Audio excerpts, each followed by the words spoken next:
In this video I will show you how you can hide your followers list on Instagram, so make sure to watch this video throughout the end so you don't miss out on any important steps. So first of all, if I head over to Instagram, as you can see I'm on my tutorial account right here, and if I click on my followers on this account, as you can see I can go through and I can look at all of the followers on this account.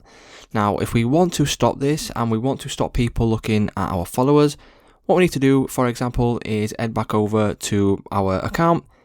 We can then go to our profile, and then once we go to our profile, click on the three lines in the top right hand corner, click on settings and privacy. Once we click on settings and privacy, we want to scroll down until we see the option for account privacy. Click on this and then select the toggle for private account. So once you do that, click on switch to private, and then now if we head back over to our tutorial account, as you can see, it does now say this account is private, and then you will need to request to follow them in order to see their followers. If you try to click on them, as you can see, you will no longer be able to see who is following this account.